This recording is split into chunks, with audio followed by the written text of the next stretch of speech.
তবে অন্যের মরা দেখে আমরা কিন্তু সেটা বুঝতে পারি যে মরাটা কত কষ্ট। মাতৃগর্ভে যারা থাকি তারা বুঝতে পারি, এখন বুঝতে পারছি যে মাতৃগর্ভে থাকাটা কত কষ্ট ছিল। কারণ এত বড় বাড়িঘর করলাম, তারপরেও ভালো লাগে না, হ্যাঁ, খোলামেলা না। আর একটু বড় বড় রুম হতো, আর একটু ভালো খোলামেলা বাড়ি হতো, তাহলে একটু ভালো লাগতো, বলছি না? তাহলে স্বল্প একটা জায়গার মধ্যে মাতৃগর্ভে কত ভালো ছিলাম। কি খুব সুখে ছিলাম? সুখে ছিলাম না কষ্টে ছিলাম? আর এই কষ্টে যখন পড়েছিলাম তখন গোবিন্দ মাতৃগর্ভে আমাদের দর্শন দিয়েছেন। সপ্তম মাসে যখন আমাদের চক্ষু দান হলো তখন একবার গোবিন্দ মাতৃগর্ভে দর্শন দিয়েছিলেন।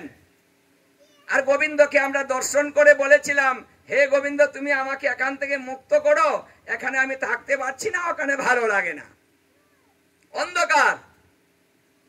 ওখানে কি কারেন্ট ছিল?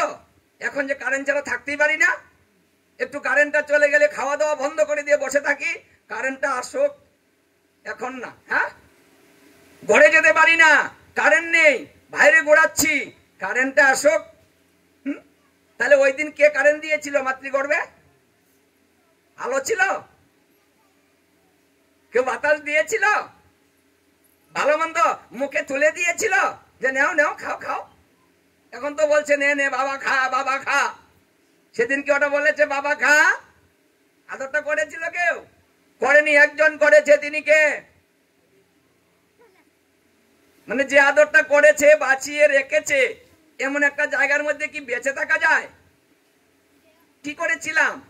যেখানে আলো নেই, বাতাস নেই, যেখানে অন্ধকার, যেখানে কিছু দেখতে পারিনি, কেউ খেতে দেয়নি, হ্যাঁ, কি একটা অবস্থার মধ্যে আমরা ছিলাম।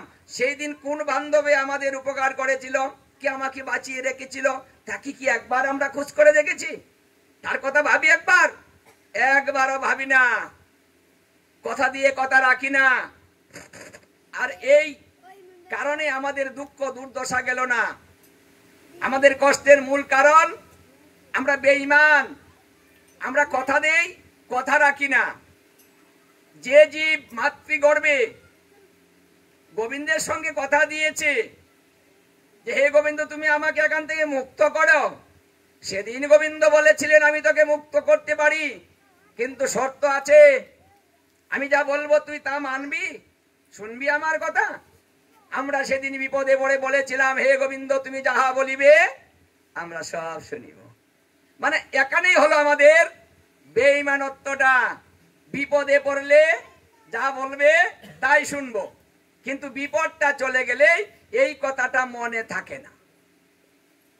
এখানে আমরা তাই করি। হ্যাঁ, একাদশী করবে না, গোবিন্দের নাম নিবে না, সময় নেই, খিদে লাগে, থাকতে পারি না, শরীরটা কাঁপে, কি করব, খেয়েই ফেলেছি, অজুহাত দিলাম একটা।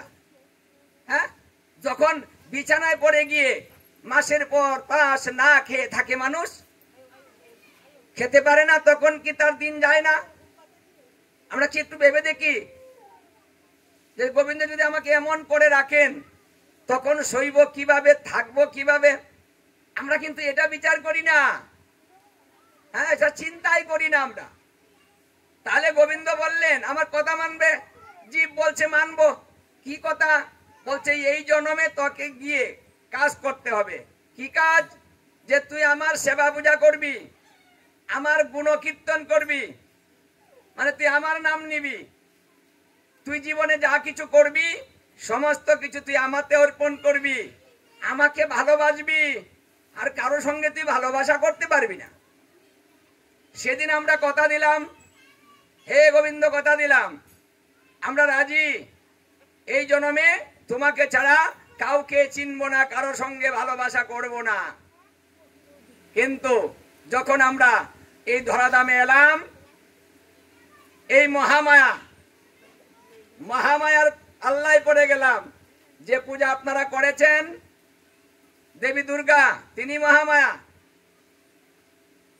যখনই মহামায়ায় পড়লাম তখন সমস্ত কিছু ভুলে গেলাম। এই জগতের মায়ায় আমাকে আকৃষ্ট করে আমার সমস্ত কিছু ভুলিয়ে দিয়েছে। এখানে ভালোবাসা সবার সঙ্গে শুরু করে দিলাম। মানে গোবিন্দের সঙ্গে ভালোবাসা বাদ দিলাম, এই জগতের সবার সঙ্গে ভালোবাসা সৃষ্টি করে দিলাম। মূল তত্ত্বটা ভুলে গেলাম। জীবেরও নিস্তার লাগি নন্দ সুত হরি ভুবনে আসিলেন গুরু রূপ ধরি। এই কারণে আসলেন, ওরে জীব তুই যে কথা দিলি, কথা তো রাখলি না, তুই তো ভুলে গেলি,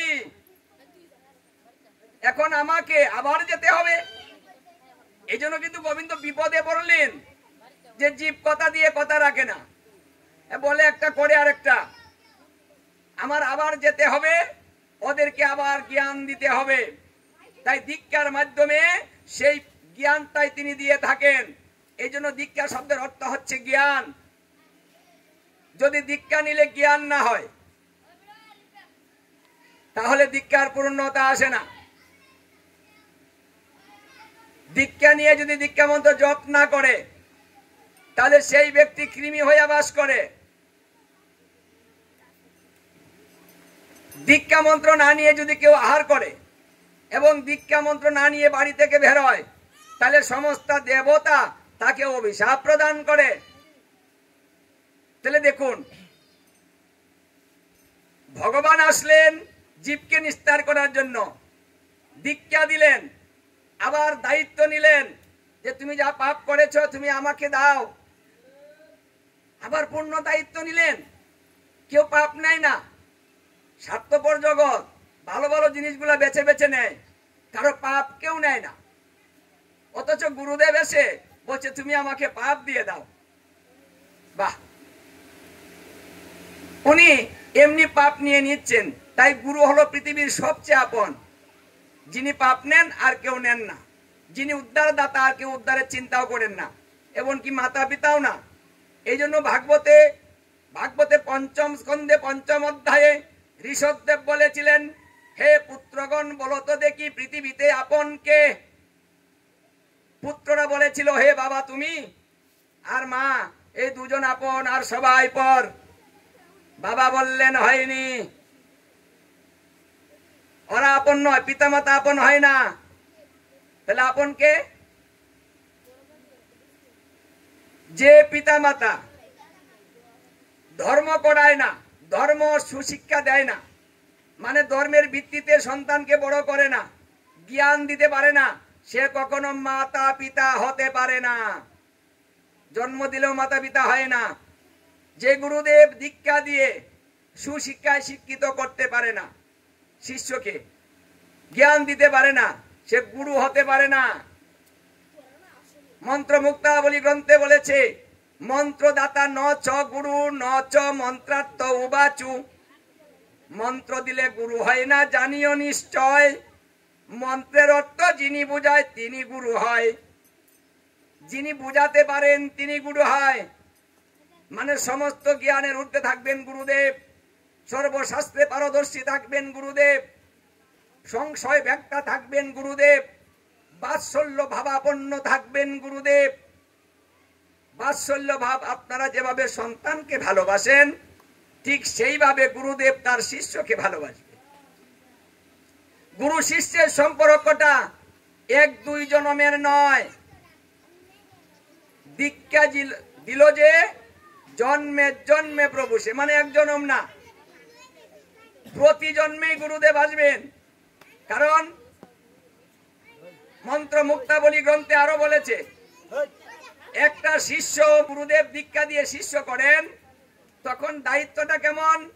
একটা শিষ্য যে পর্যন্ত উদ্ধার না হবে সেই পর্যন্ত গুরুদেব নিজে উদ্ধার হতে পারবেন না। বারবার জন্মগ্রহণ করে পৃথিবীতে আসতে হবে সেই শিষ্যকে উদ্ধার করার জন্য। তাহলে গুরুদেব কিন্তু একটা মহান দায়িত্ব নিয়েছেন।